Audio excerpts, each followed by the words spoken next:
Bonjour tout le monde, bienvenue sur Objectif Autonomie. J'espère que tout le monde va bien.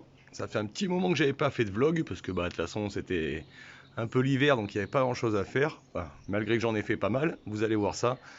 J'ai continué à préparer les bacs pour le printemps et l'été pour les fruits et légumes. Donc allez, on commence la visite.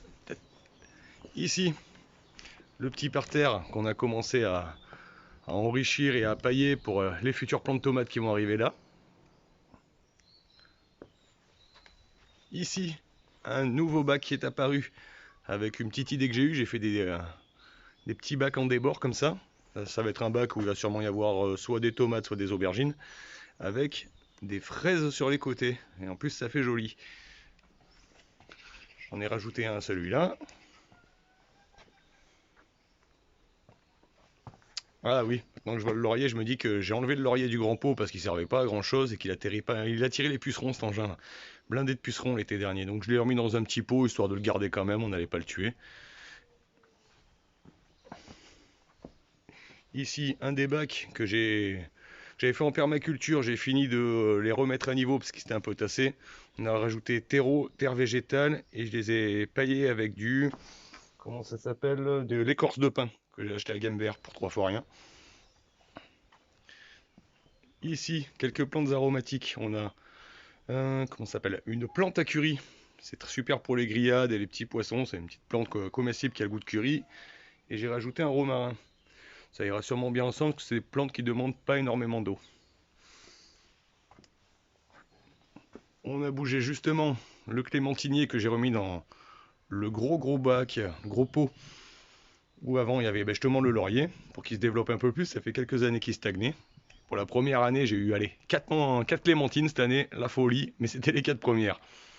Ici pareil, bac enrichi, et ici ma dernière création, le tout dernier bac que je viens de finir tout à l'heure au final. Donc un petit bac assez sympathique, j'ai essayé de faire, regardez, hop, avec plusieurs niveaux à débordement. Il me restera plus que pareil à faire un bac en permaculture avec les plusieurs couches, le temps que ça se fasse. Et dedans, histoire d'essayer, je vais y mettre ceci. Qu'est-ce que ceci? Ceci, c'est un poivrier. Ça produira un poivrier du Sichuan pour faire du poivre du Sichuan. C'est histoire de sympa. Faire un petit peu de poivre fait maison, c'est toujours bon. Donc voilà, les principaux aménagements pour l'extérieur. Maintenant, on va monter dans mon grenier. Je vais couper et on va monter dans le grenier pour vous faire voir la dernière chose qui est en préparation. Quand j'y pense, avant de monter dans le grenier, j'ai rajouté un deuxième collecteur à eau. Parce que vu que j'ai rajouté des bacs, il va me falloir encore plus d'eau et ça m'embête d'arroser avec de l'eau potable quand même. Donc voilà, le premier bac était de récupération était l'année dernière. Et celui-là, on l'a, comme vous voyez, on l'a relié pour que quand on commence à être trop plein, il déborde dans le second.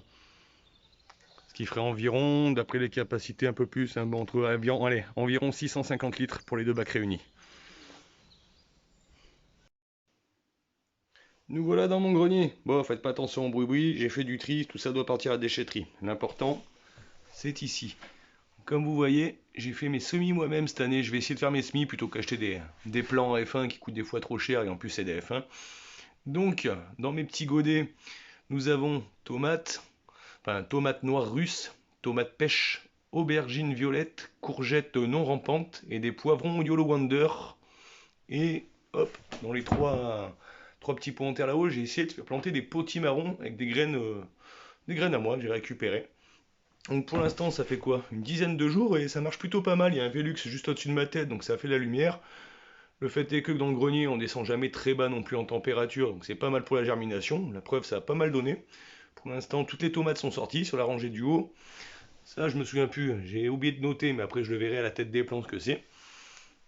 Et voilà, les graines que j'ai achetées chez la ferme Sainte-Marthe. Un peu plus cher que la moyenne sur certains sites, mais bon voilà, graines bio, reproductibles. Sauf les potimarrons qui étaient de ma création. Donc on va voir ce que ça donne à la longue. Sur les prochains vlogs, je vous montrerai l'évolution. Sur ce, je vous dis à bientôt. Allez, ciao!